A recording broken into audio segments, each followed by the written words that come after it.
E ali ele foi trazendo, escrevendo aquilo que aconteceria no fim dos tempos.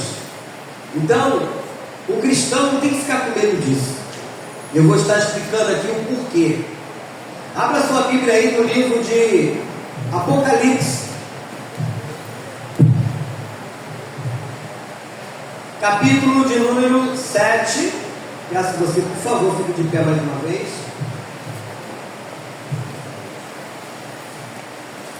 A partir do versículo 14, é o nosso ponto de partida aqui. Nós vamos depois ler algumas passagens nesse livro. Apocalipse capítulo 7, versículo de número 14. Perdão, Apocalipse 7, a partir do versículo 9. Que fala da visão dos glorificados, versículo 9. Que diz: depois dessas coisas, e eis grande multidão, que ninguém podia enumerar, de todas as nações, tribos, povos e línguas, em pé diante do trono e diante do Cordeiro, vestido de vestiduras brancas, com palmas nas mãos, e clamavam em grande voz, dizendo: ao nosso Deus que se assenta no trono e ao Cordeiro pertence a salvação. Todos os anjos estavam de pé, rodeando o trono, os anciãos e os 4 seres viventes, ante o trono, se prostraram sobre o seu rosto e o adoraram a Deus, dizendo: amém.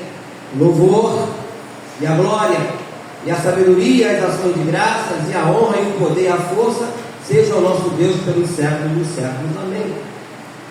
Um dos anciãos tomou a palavra, dizendo: estes se vestem de vestiduras brancas, quem são e de onde vieram?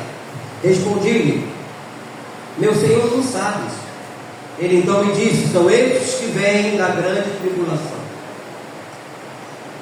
Lavaram suas vestiduras, alvejaram o sangue do Cordeiro.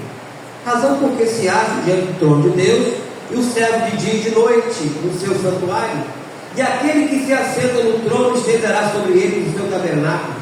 Jamais terão fome, nunca mais terão sede, não cairá sobre eles o sol nem ardor algum, pois o Cordeiro que se encontra no meio do trono os apacentará, e os guiará para as fontes da água da vida, e Deus enxugará dos olhos toda a lágrima. Querido Deus, obrigado por esse momento. E mais uma vez nos colocamos esperando o Senhor para ouvir e aprender da Tua Santa Palavra. Amado Deus, fale aos nossos corações, nos ajudando nesse entendimento e nessa compreensão. Que não pare nenhuma dúvida sobre nós. Em tudo será dito aqui e falado, Deus, seja para a glorificação do Teu nome. Como Teu arauto, eu peço a Tua ajuda. E que tudo que acontecer aqui seja para a honra e glória do nome santo do nosso Senhor e Salvador Jesus Cristo. Que todos digam amém? Amém. Podem sentar, queridos.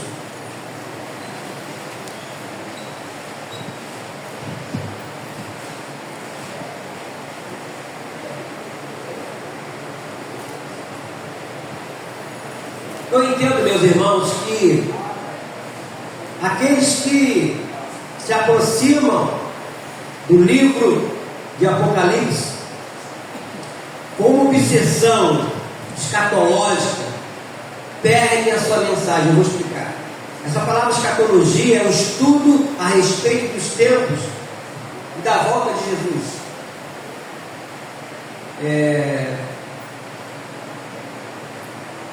Eu lembro de um irmão que foi obreiro comigo lá na igreja de Rajá, e que ele queria aprender das coisas de Deus, mas ele queria esmiuçar detalhes que a Bíblia não explica. Mas por que isso? Mas por que aquilo? Ele questionava o tempo todo. Quando você pega o livro de Deuteronômio, depois você vê isso lá, está escrito lá em Deuteronômio, capítulo 29, diz o seguinte: as coisas reveladas é para Deus. As coisas ocultas são de Deus, mas as reveladas são para os filhos. Tem coisas que nós não vamos saber. Por exemplo, você sabe quando é que Jesus vai voltar? Ninguém sabe, nem Jesus. Ele falou: isso compete ao Pai. Então tem coisas que nós não vamos, mas existem coisas que nós podemos aprender. E esse livro, que é o livro da revelação, né, é um livro que eu vejo, para mim, no meu entendimento, é o livro da esperança, da nossa redenção, do que vai acontecer depois da nossa partida deste mundo. Como nós acabamos de ler aqui no último versículo desse capítulo 7, que é o versículo 17: pois o Cordeiro se encontra no meio do trono, os apacentará e os guiará para as fontes da água da vida, e Deus enxugará dos olhos toda a lágrima. Toda a lágrima. Então, sendo assim, nós que acreditamos no plano redentor de Deus, nós devemos entender que ao estudarmos essa escatologia, nos aprofundamos não no fim, mas no início da eternidade. Amém, querido?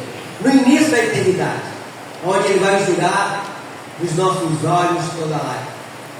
Essa é a minha expectativa, essa é a minha esperança. Então, esse livro chamado Apocalipse é prático e nos revela algumas coisas. Eu separei 5 coisas aqui. Primeiro, o livro, ele nos dá a certeza de que Jesus tem um total controle da igreja que é dele. Aí depois você vê isso lá em Mateus 16, 18, quando Jesus fala que as portas do inferno não que prevalecerão contra o que?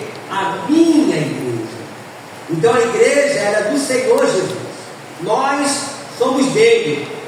Quando reportamos lá em 1 Pedro, capítulo 2, versículo 9, quando diz lá que nós somos o que? Nação santa, sacerdócio real, povo de quê? Propriedade exclusiva de Deus. Então nós somos dele, como igreja somos do Senhor. Segundo, Jesus tem um total controle da história. Quando você lê na Bíblia essa palavra alfa e ômega, o que significa isso? Alfa, início, ômega, o fim. Então ele tem o controle do início, meio e fim. Ele tem o controle de tudo.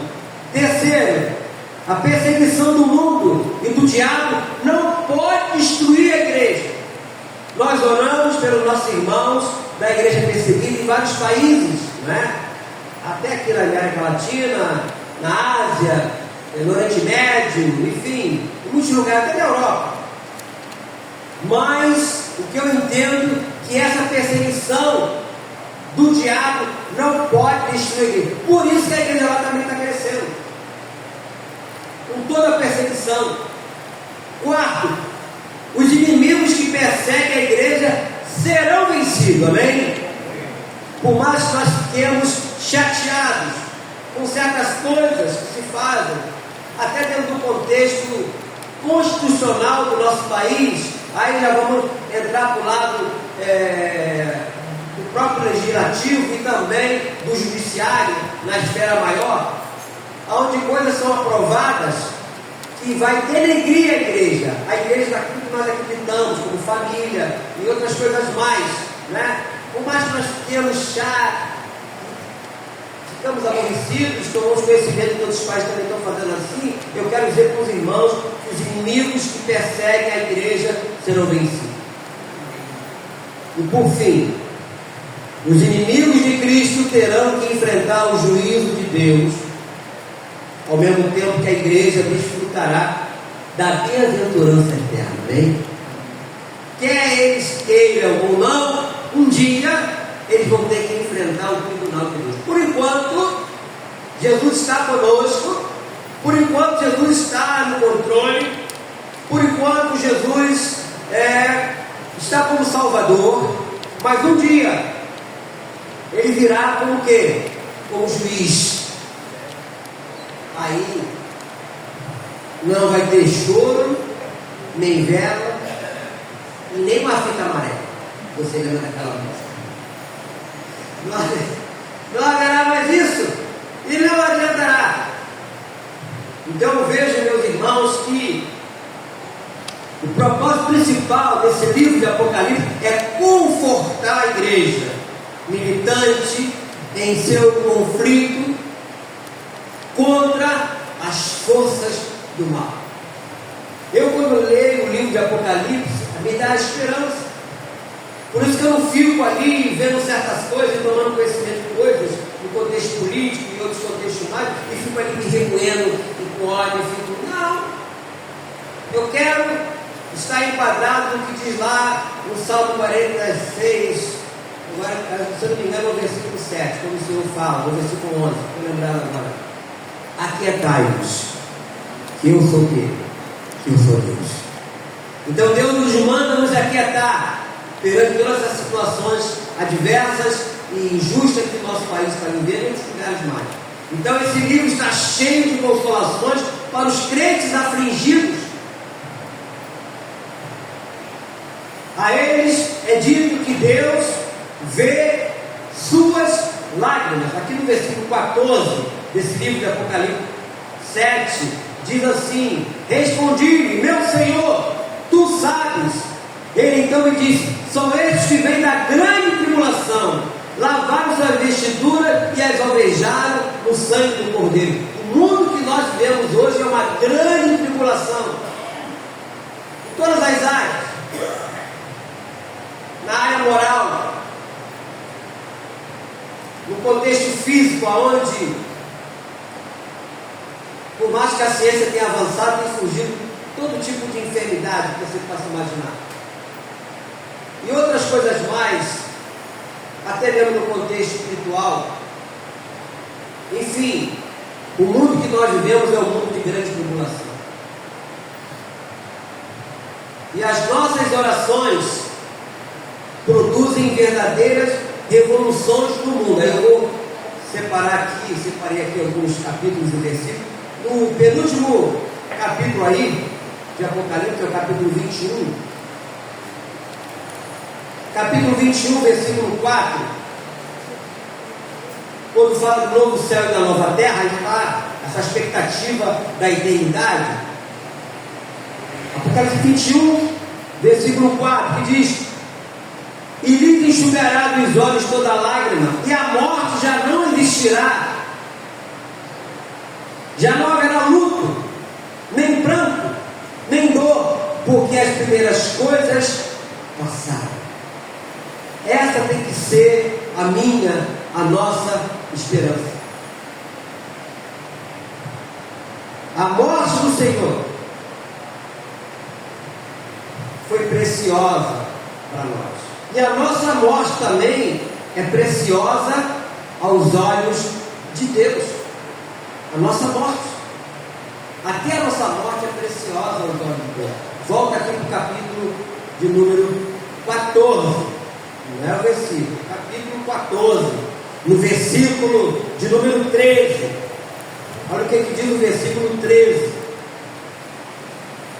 Quando o Senhor se revela, estava se revelando a João, versículo 13 do capítulo 14 de Apocalipse. Então ouvi uma voz do céu dizendo: escreve, bem-aventurados os mortos, que desde agora morrem no Senhor. Sim, diz o Espírito, para descansem das suas fadigas, pois as suas obras os acompanham. Bem-aventurado, meu Deus. Quer dizer, feliz, né? Os mortos, e desde agora morrem, a pessoa que morre no Senhor. Que eu sempre falei aqui na igreja, a maior vitória do cristão é quando ele morre. O diabo não pode fazer mais nada. Mais nada. Porque ele perseverou até o fim. Ele combateu com o combate. Ele completou a carreira, ele guardou a fé, foi até o fim. Então, a nossa morte é preciosa aos olhos de Deus. A nossa vitória é assegurada. Aí você puxa para o capítulo da frente, versículo 15. Versículo 2 a 4. Capítulo 15 aí, versículo 2 diz assim: vi como que um mar de vidro mesclado de fogo e os vencedores da besta, da sua imagem e do número do seu nome, que se achavam em pé no mar de vidro, tendo harpas de Deus, e entoavam o cântico de Moisés, servo de Deus, e o cântico do Cordeiro, dizendo: grandes e admiráveis são as tuas obras, Senhor Todo-Poderoso.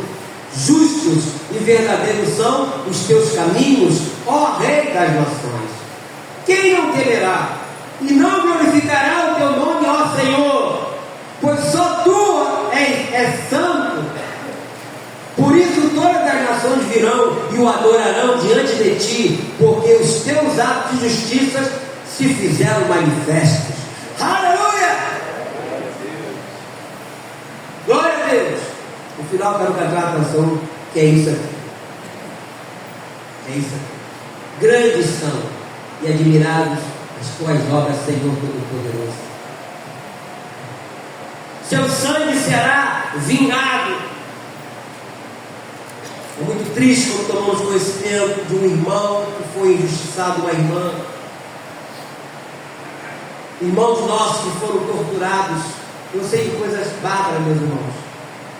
Lá na década de 80, conversando com um irmão que foi ministrar lá na igreja de Irajá, ainda no início da missão Portas Abertas. E tomamos conhecimento de coisas assim. Por uma irmã em Cristo não falar que era de Cristo, ela era ameaçada. Imagine abrir a barriga da pessoa e colocar um gato vivo, uma cirurgia, e costurar a pessoa, um gato vivo.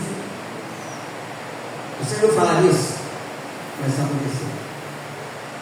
Imagine um preso, irmão nosso Cristo preso, obrigavam o preso a comer as fezes do outro preso.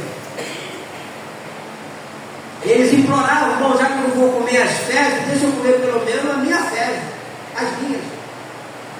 Irmãos em Cristo, meus irmãos, morreram assim. E outras torturas mais. Por isso que você tem que valorizar quem você é e quem é o seu Deus. Mas um dia,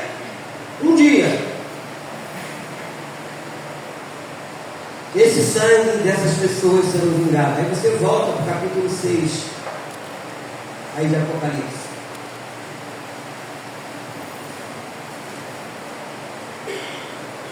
Capítulo 6.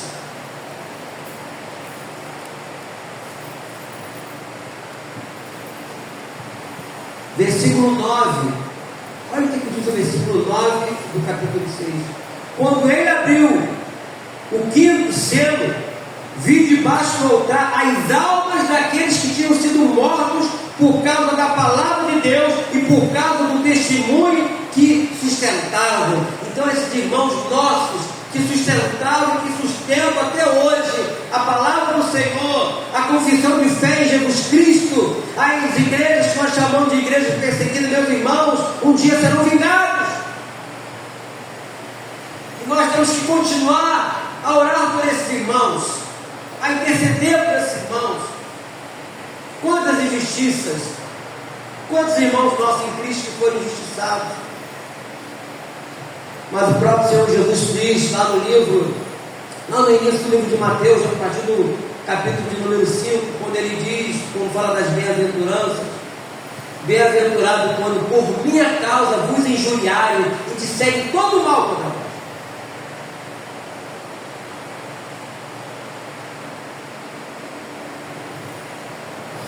O nosso Cristo, meus irmãos, ele governa o mundo em nosso favor. Aí você volta no capítulo 5, volta para o capítulo, no capítulo 6, volta para o capítulo 5.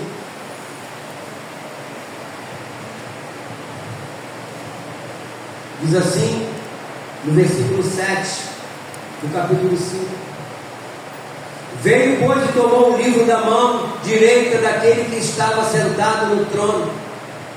E quando tomou o livro, os 4 seres viventes, os 24 anciãos, prostraram-se diante do Cordeiro, tendo cada um deles uma taça, uma harpa e taças de as orações dos santos. Eu sempre falei isso aqui na igreja. As nossas orações, amados, elas não ficam vagando por aí. Elas são colocadas em taças de ouro.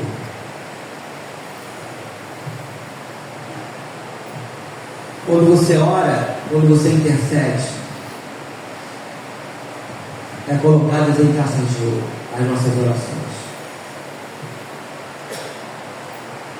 Queridos, o nosso Cristo voltará em breve. Você tem isso? Por isso da nossa perseverança e da nossa permanência em Cristo. É uma pena que muitos têm se afastado. Uma pena. Pessoas que já viram uma vida na condição de um adorador, de uma adoradora, terem tomado rumos diferentes. E eu quero fechar lendo o último capítulo aqui, que é o capítulo 22 da Bíblia, do Apocalipse. Nesse capítulo 22, queridos, é muito sério, a partir do versículo 12. Então, como eu falei no início, esse livro não é para você ficar com medo, a não ser que você não queira ficar nesse mundo mesmo e não queira ir para o céu. Mas quem almeja ir para o céu, quem almeja ser salvo de verdade, tem que ficar feliz. A partir do versículo 12 aqui de Apocalipse 22 diz assim: e eis que venho sem demora, e comigo está o galardão que tenho para retribuir a cada um segundo o que? As suas obras. É aquilo que eu falei, né? Eu sou o alfa, ou seja, o princípio, e o ômega, ou seja, o fim, o primeiro e o último, né? O princípio e o fim. Bem-aventurado, quer dizer, feliz, aqueles que lavaram as suas vestiduras no sangue do Cordeiro, para que lhes assista o direito à árvore da vida e entrem na cidade pelas portas. Fora ficam os cães, os feiticeiros, os impuros, os assassinos, os idólatras e todos aqueles que amam e praticam a mentira. Eu, Jesus, enviei o meu anjo para vos testificar essas coisas às igrejas. Eu sou a raiz e a geração de Davi, a brilhante estrela da manhã. O Espírito e a noiva dizem: vem. Aquele que ouve, diga: vem. Aquele que tem sede, venha. E a quem quiser, receba de graça a água da vida. Aleluia! Louvado seja o nome do Senhor. Então, o livro do Apocalipse fala da nossa vida após a nossa morte física. Então não temos por que temer, e sim nos alegrar. Eu fiz questão de trazer essa mensagem para hoje, porque hoje foi a formatura e já estão, até acredito que hoje já estão com a apostila do ano que vem, não é isso? Fala do fim dos tempos. Essa mensagem é para incentivar todos a estudar o que vai ser abordado no próximo ano. Para você se alegrar e ter isso dentro de você, para que você não perca a esperança. Por pior que as coisas fiquem neste mundo, eu falei alguns anos atrás, não muito tempo, uns 3 anos atrás, que eu tinha 2 notícias para dar à igreja, uma boa e uma ruim. Vocês querem ouvir primeiro que a ruim que vai piorar. E qual é a boa? Que Jesus vai continuar com a gente.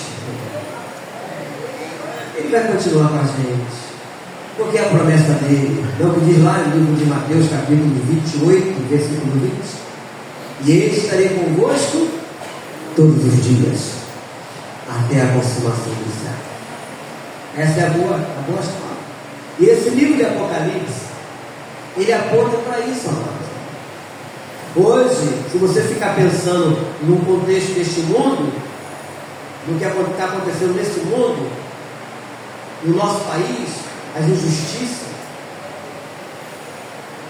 não é? Que tem acontecido aí, você fica revoltado. Até o teu semblante vai mudar.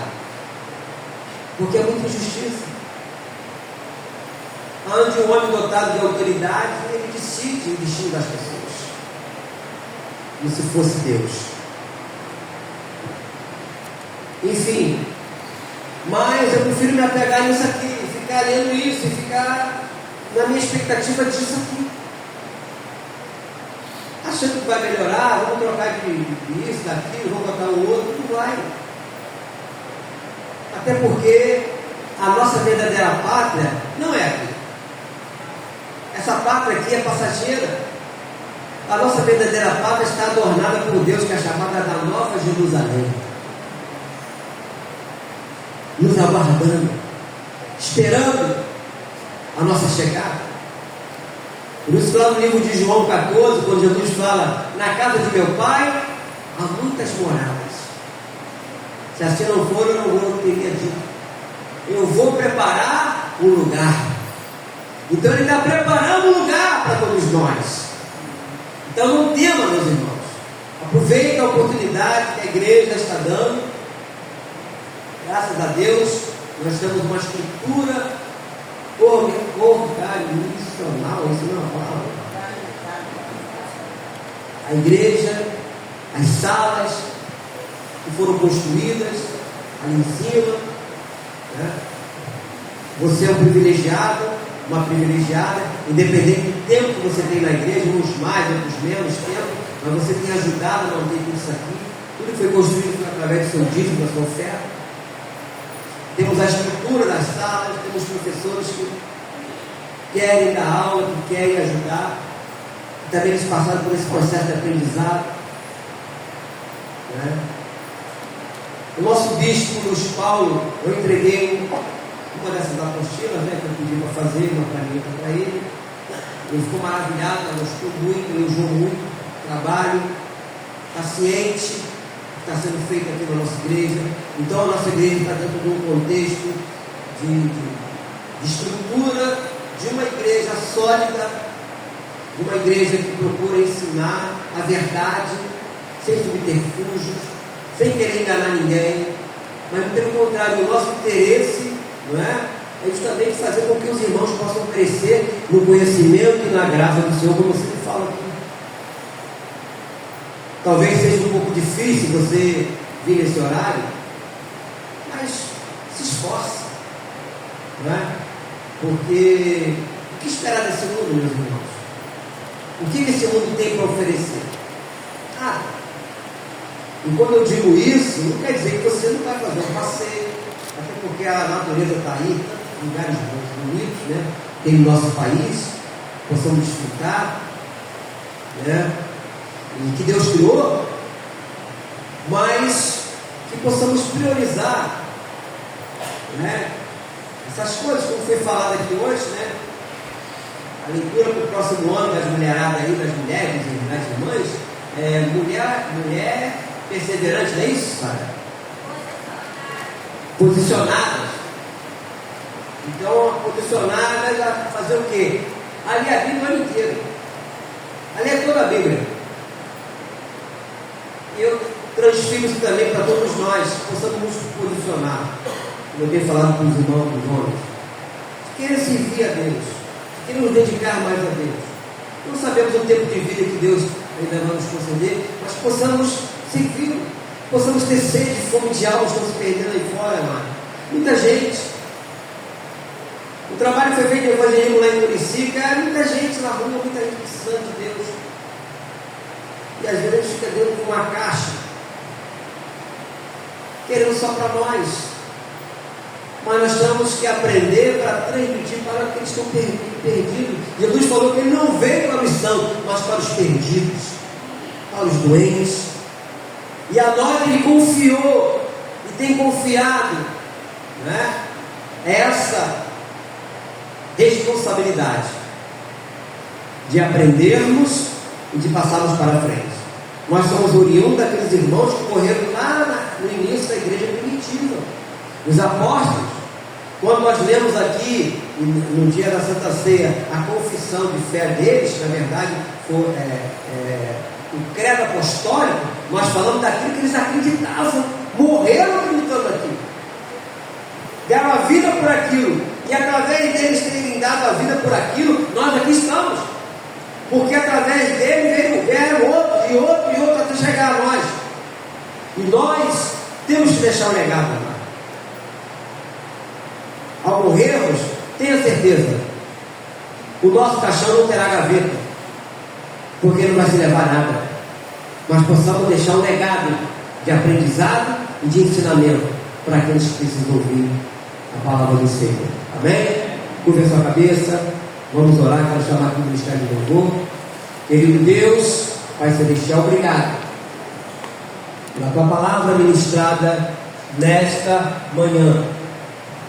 Nos ajude, Deus, para que possamos colocar em prática tudo que foi falado, e que este livro da revelação, seja para nós um pano de fundo, a qual vamos estar observando sempre, e olhando e tendo a expectativa da tua volta, não pensando somente no fim, mas no início de uma vida com o Senhor, de eternidade, e para sempre contigo, onde nós acabamos de ler hoje aqui, que o Senhor nesse dia vai enxugar dos nossos olhos toda lágrima. Eu te peço isso, Deus, e te agradeço no nome santo do nosso Senhor Jesus Cristo. E todos digam amém? Fique de pé e vamos cantar essa canção que nós lemos aqui.